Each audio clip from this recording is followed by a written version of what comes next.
Bonjour Christian, Bonjour Céline. comment vas-tu? Pardon, comment vas-tu? Oui, écoute, moi je vais bien, je vais très bien. J'ai un petit peu de fatigue, mais une très bonne énergie, un bon moral. Et toi? Tu vas bien Ben aussi? écoute, nous ça va très bien dans le midi, tu es en Suisse. Oui? Nous on est confinés dans le Gard, à Alès. Donc je précise, oui, avant de commencer ta présentation, que nous sommes en pleine période de confinement. On est à J16 ou 17, je ne sais plus, je perds un Je peu ne la compte notion pas. là. Je, voilà, je compte pas, je sais plus. Bon voilà, on est en pleine période de confinement parce que pour préciser les choses.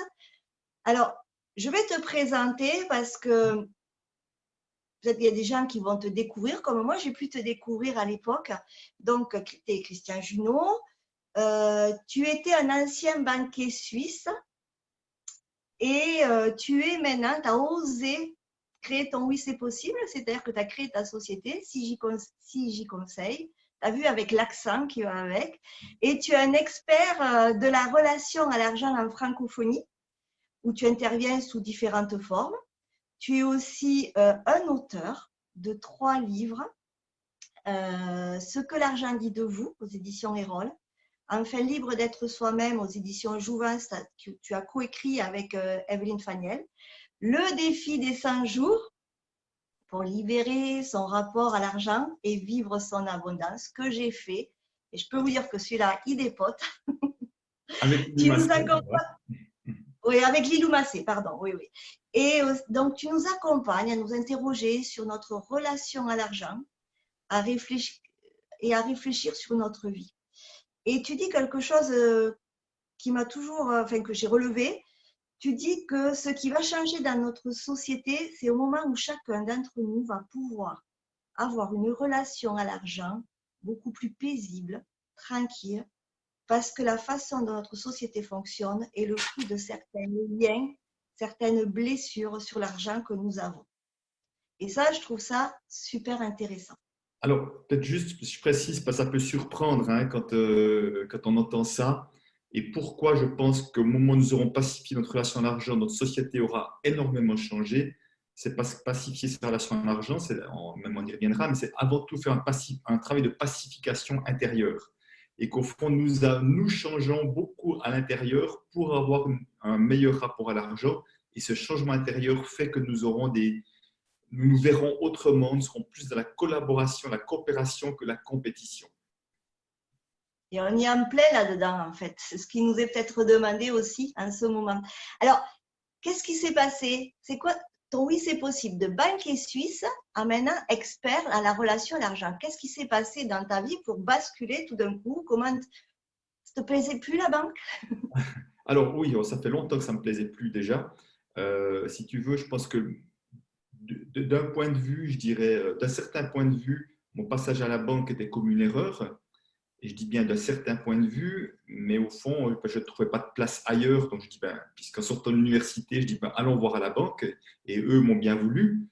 Et donc, ce n'est pas un choix, tu vois, de joie, de cœur. Et au fond, je vois qu'il y a quelque chose dans la vie, mais ça c'est ma manière de voir, que j'ai une forme de spiritualité, on peut mettre ce mot-là peut-être, de voir que c'est comme si la vie savait mieux que moi. Et quelque part, en m'amenant dans ce parcours de banquier, où j'étais pas complètement à mon aise, des moments oui, des moments pas du tout, au fond, ça m'a comme préparé à ça, pourquoi j'étais vraiment fait, qui était d'accompagner les êtres humains sur leur relation à l'argent. Si tu veux, au moment où j'ai perdu mon job suite à la crise des subprimes en 2009, je pensais vraiment qu'il y avait un avant et un après qui n'auraient rien à voir. Et au fond, non, je vois qu'il y a un lien très fort entre l'avant et l'après, même si avant, je parlais beaucoup de finances.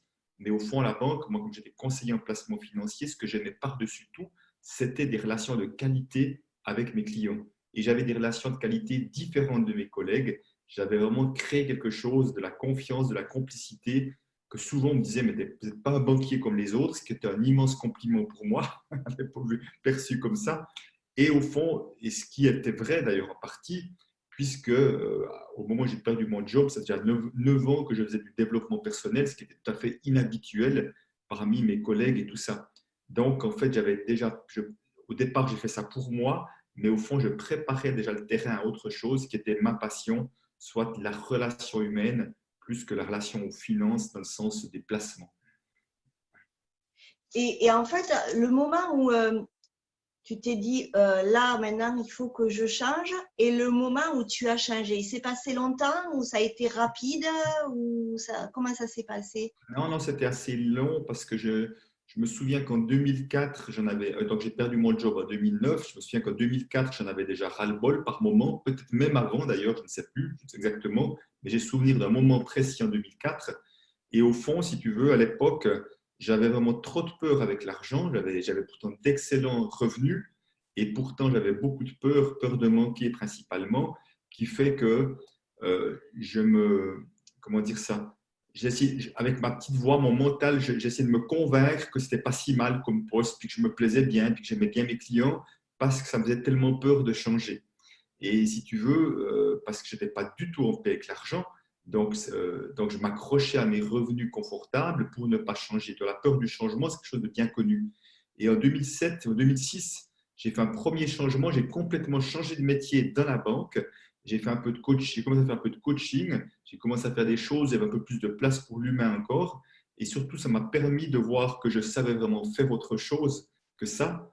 Et puis, entre-temps, j'ai connu Peter Koenig, qui a fait des années de recherche sur le thème de la relation à l'argent. J'ai organisé des ateliers pour lui. C'était alors que j'étais banquier 2 fois par année, évidemment, Suisse francophone, animer des ateliers. Depuis début 2007, je suivais tous ces ateliers que j'organisais. Donc, j'ai fait ce travail de pacification de la relation à l'argent, ce qui fait que quand en 2009, le licenciement est arrivé, j'étais absolument prêt et mûr pour ce changement de manière très naturelle et très sereine surtout. Oui, parce qu'un licenciement, ça y est, c'est clair, c'est net, c'est fini. Donc, tu as rebondi vite ou tu as mis un petit peu de temps avant de Non, rebondir et de partir? non, non, j'ai rebondi très vite. Et pour te dire, le jour où j'étais licencié, j'avais un ami belge qui était à la maison et on a ouvert une bonne bouteille pour fêter ça, tu vois. Donc, moi, j'étais déjà dans la célébration parce que je savais déjà que c'était le déclencheur d'autre chose que j'aspirais, mais il me manquait un petit truc et c'est comme ça on m'avait poussé dans le dos. Alors que d'autres collègues, c'était très compliqué parce qu'on était pratiquement tous licenciés dans l'équipe où j'étais. Pour d'autres collègues, c'est très compliqué, mais moi, c'était vraiment le fruit était mûr, toi, il était prêt à tomber de l'arbre et c'était juste le petit coup de vent qui a fait ploups, le fruit est tombé de l'arbre et j'ai pu commencer à mettre ça en place, même s'il y avait beaucoup d'inconnus. Si je partais vraiment dans l'inconnu, mais avec beaucoup de confiance. Et surtout que tu as une famille, on connaît ton épouse, on sait que tu as des enfants, donc il a fallu réorganiser tout ça et remettre les choses, une réorganisation aussi, je suppose, familiale, professionnelle, etc. Oui, alors il y a, bien sûr, il y a quelque chose qui a changé d'organisation. Bon, mais mes 3 enfants, 2 étaient aux études, donc c'était le moment où il coûte un peu plus cher, c'est vrai, mais ce que j'ai envie de dire par là, c'est que pendant longtemps, j'aurais dit, comme d'autres le disent souvent, que j'entends souvent, qui disent, ah non, je ne peux pas, j'ai des enfants à charge. Bon, déjà, c'est pas très sympa de comparer nos enfants à des charges, mais j'aurais dit la même chose. Et au fond, c'est une mauvaise excuse, parce que c'est sûr, bon, on ne fait pas n'importe quoi quand on a des enfants, certes, mais au fond, je vois, c'est qu'il y a plein de personnes qui ont des enfants, ça ne les empêche pas de vivre, de créer une activité de cœur. Et à ce moment-là, si j'aurais dit ça il y a quelques années avant, à ce moment-là, les enfants et le coût, je dirais que des enfants en termes de train de vie, d'études universitaires et tout, n'avaient absolument aucune importance parce que intérieurement, j'étais prêt, alors qu'avant, intérieurement, je n'étais pas prêt.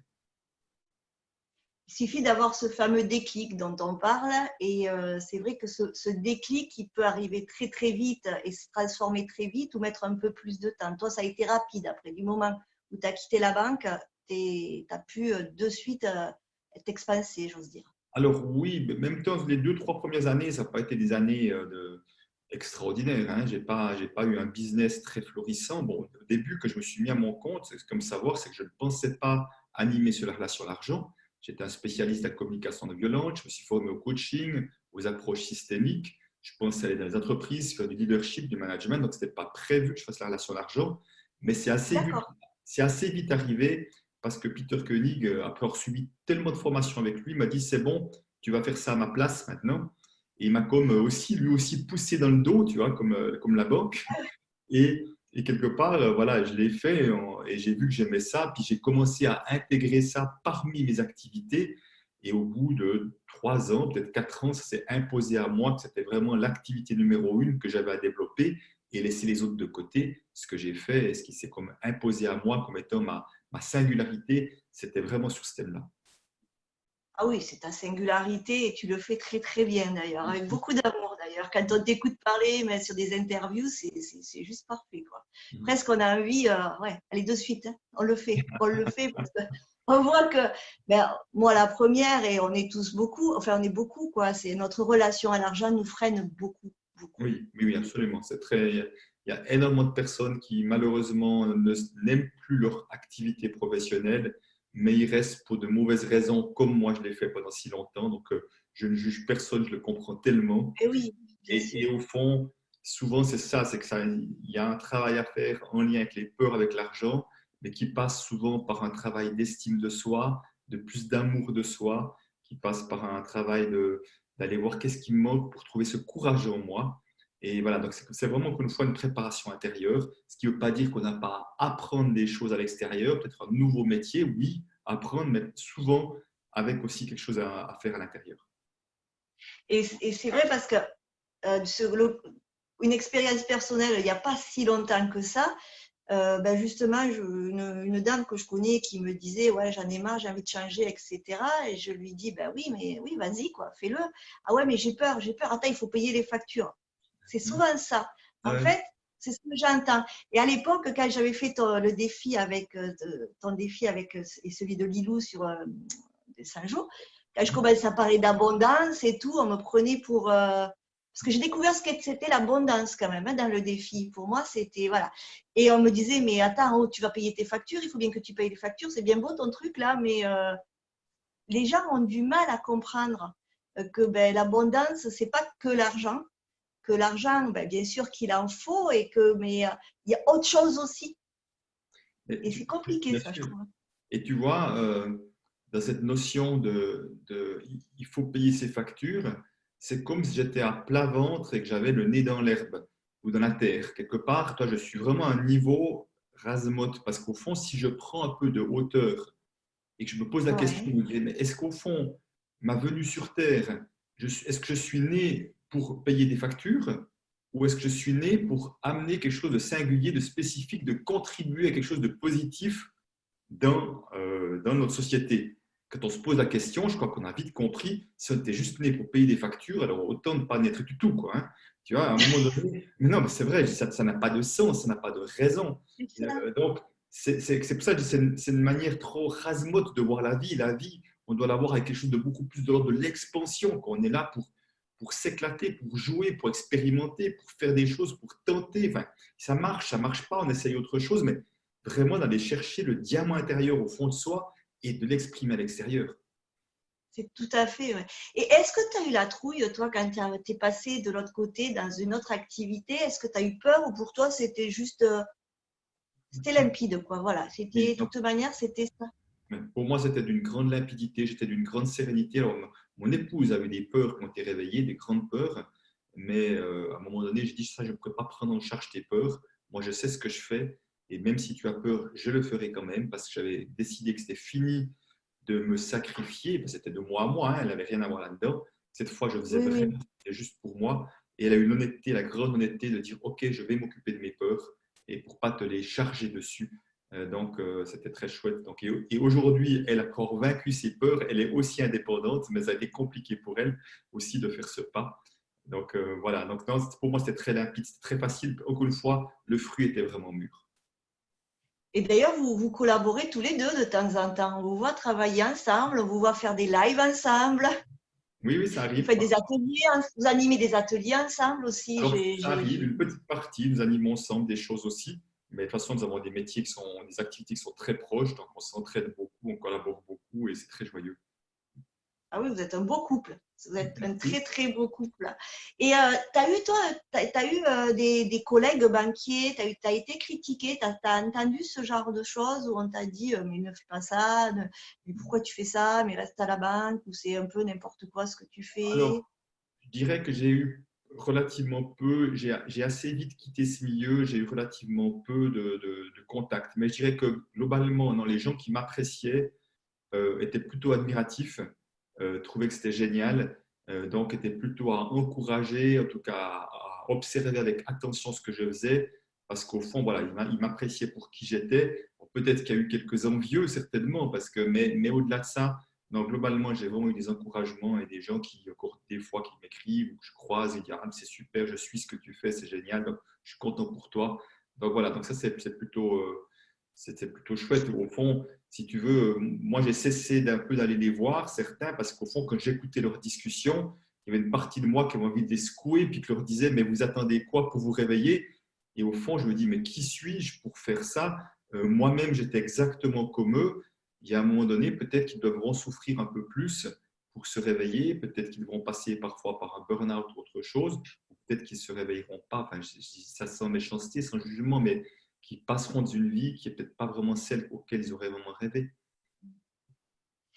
Et alors maintenant, explique-nous tout ce que tu fais, parce que tu fais plein de choses. J'ai vu, voilà, là, tu as créé ta formation. Explique-nous tout ce que tu fais pour nous, parce que c'est des beaux cadeaux que tu nous fais, que tu nous offres pour grandir. Alors maintenant, ton oui, c'est possible. Maintenant, c'est quoi?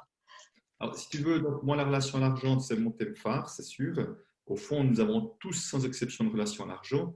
Et donc, pratiquement, je pense que la très, très, très grosse majorité des personnes auraient besoin de revisiter leur relation à l'argent. C'est un thème très tabou, comme tu le sais. On n'en parle pas comme si ça n'existait pas. Et pourtant, ça prend beaucoup de place dans notre vie. Et je dis souvent, notre relation à l'argent influence beaucoup plus notre vie que nous l'imaginons.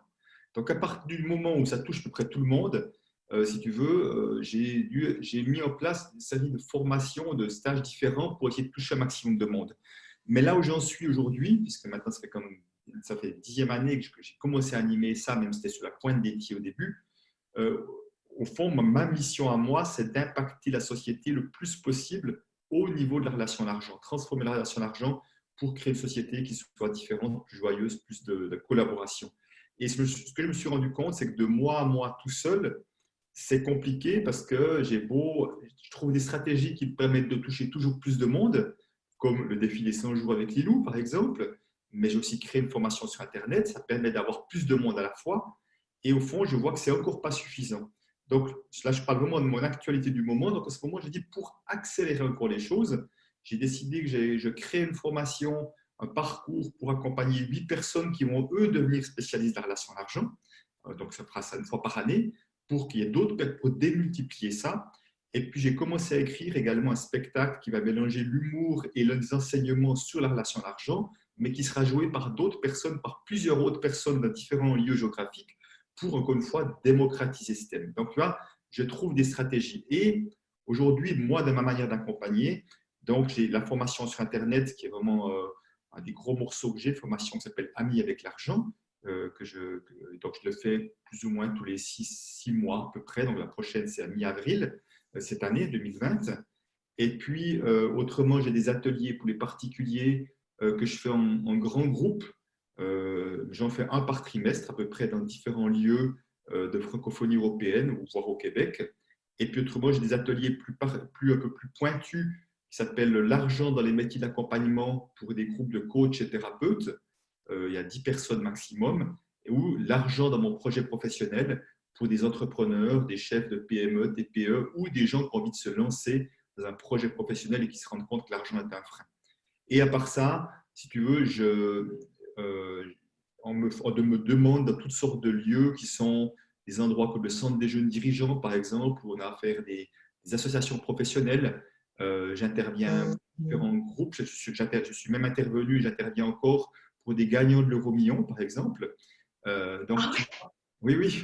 Donc, pour dire que la palette, si tu veux, tu vois, je peux autant intervenir des fois dans des endroits, il y a des bénévoles, des endroits comme j'ai intervenu dans la Ligue contre le cancer, que auprès de groupes de clients très fortunés aussi. Je leur ai parlé de relations à l'argent, de ce qui se cachait. Enfin, c'est multiple. Je peux intervenir dans tous les milieux. Il y aura partout quelque chose à dire.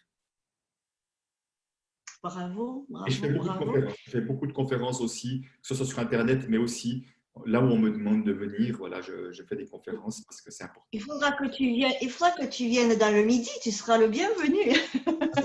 Parce que c'est Trouve-moi vrai un que, organisateur et je viens volontiers.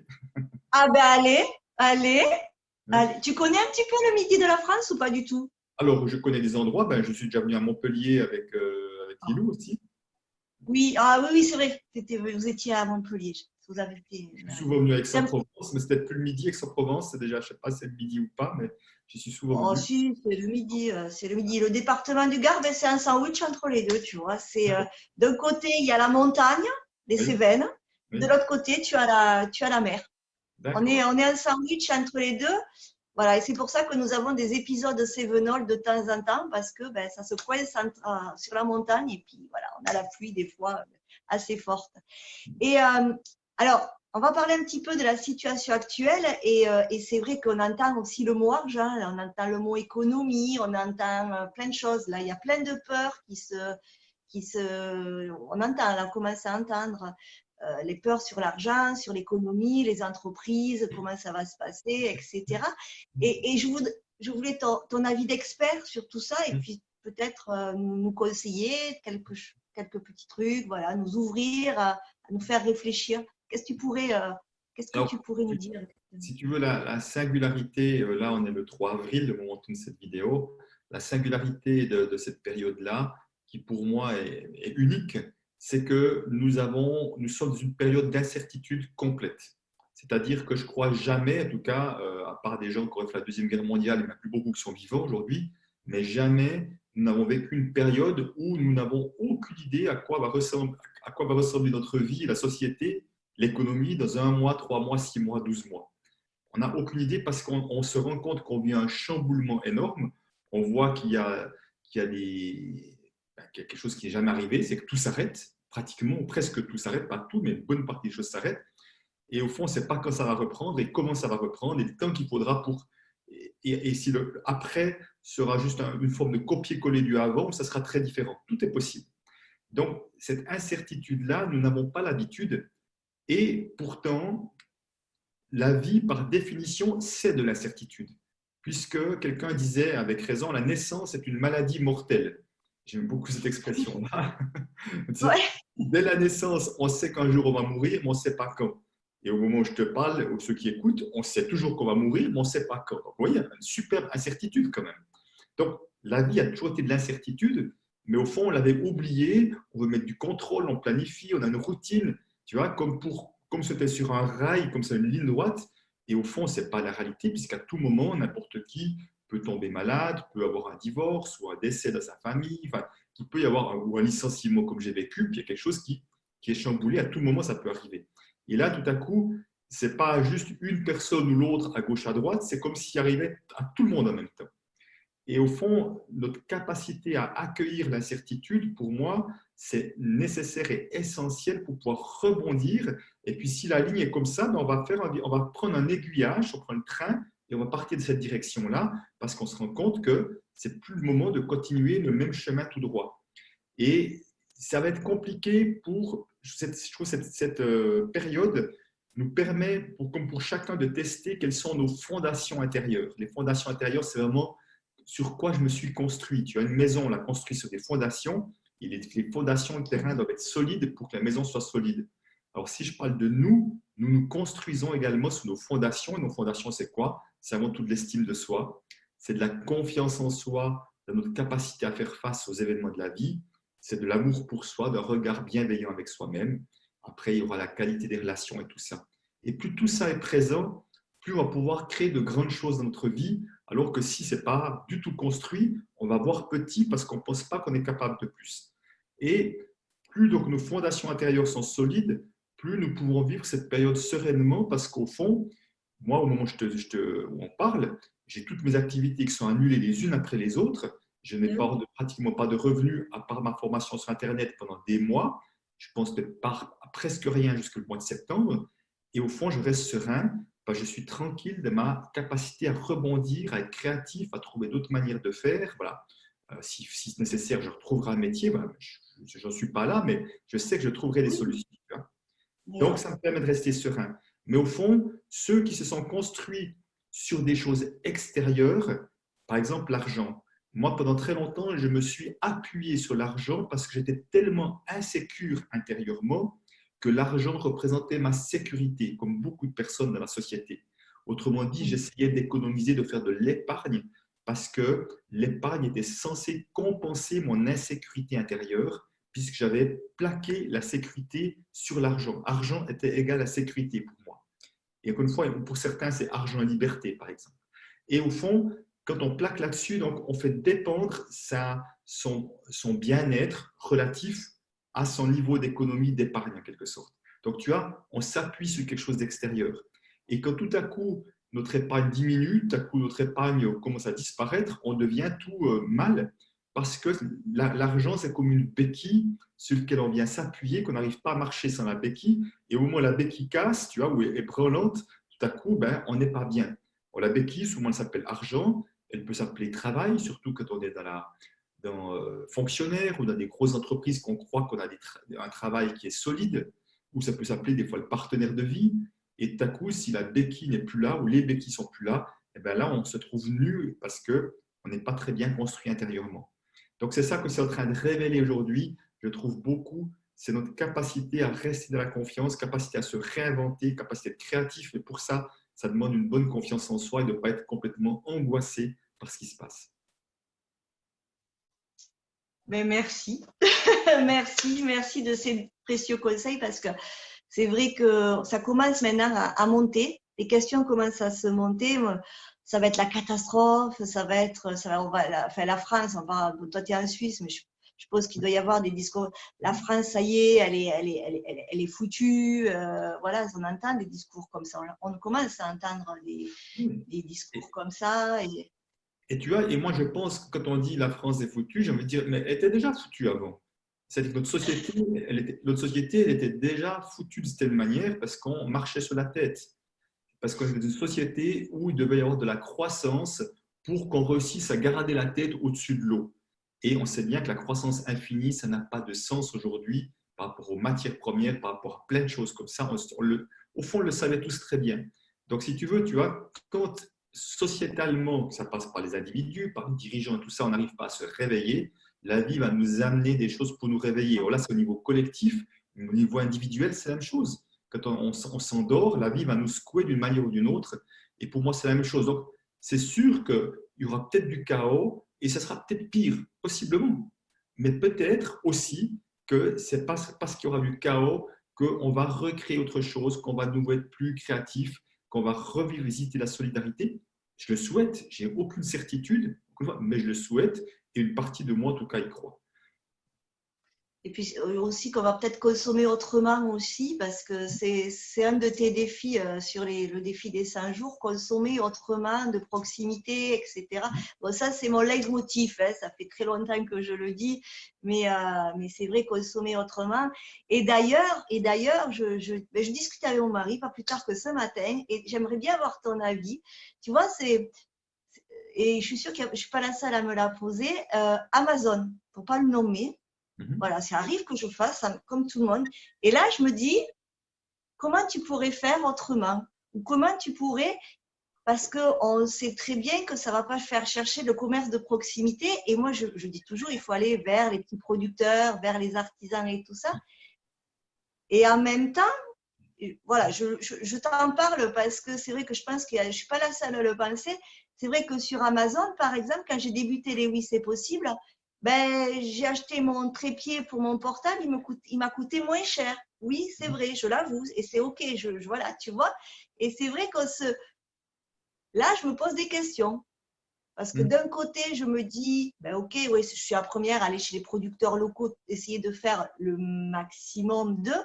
Mais à côté, il y a encore des choses où voilà.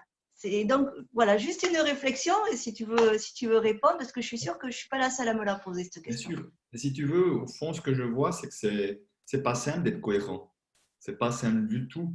Parce que tu vois, le premier, dès qu'on a un peu de sous, la plupart des gens rêvent de prendre l'avion pour partir loin.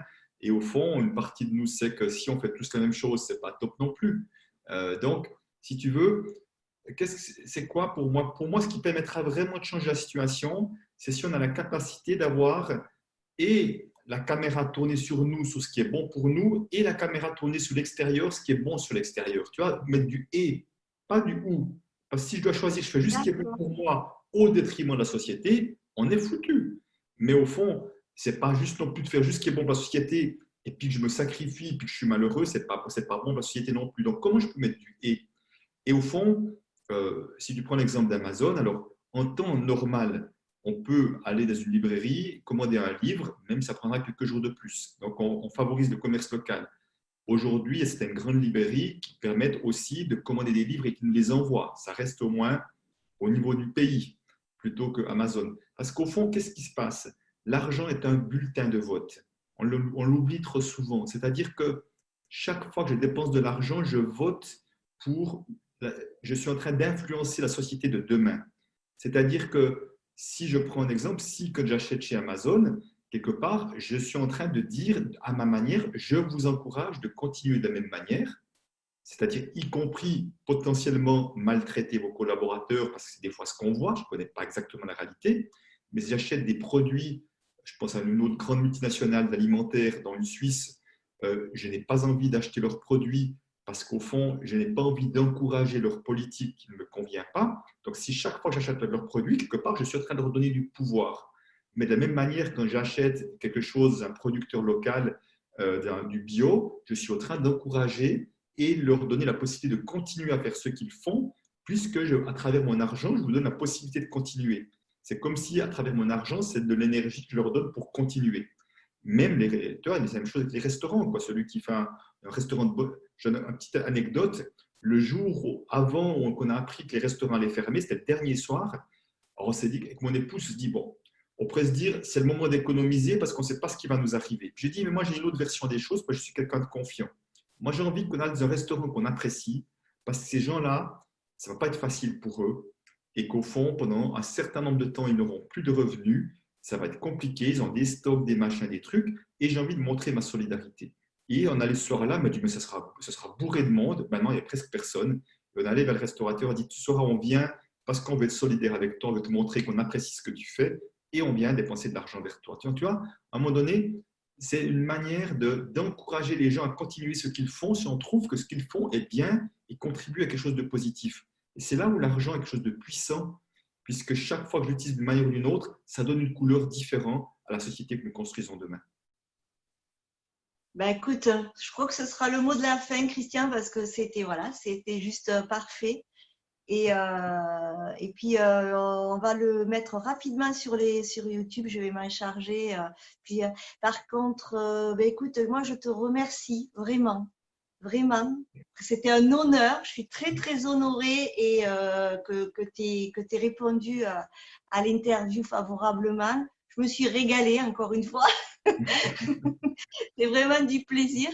Et puis, de toute manière, peut-être un jour dans le Gard. Alors, avec grand plaisir. Et, et puis, de toute manière, moi, je te suis. Et puis, on se dit à très, très bientôt. Prenez soin de toi, de vous en Suisse et des tiens. Et puis, oui, c'est possible. Et un grand merci, Christian. Merci Céline, merci à toi aussi.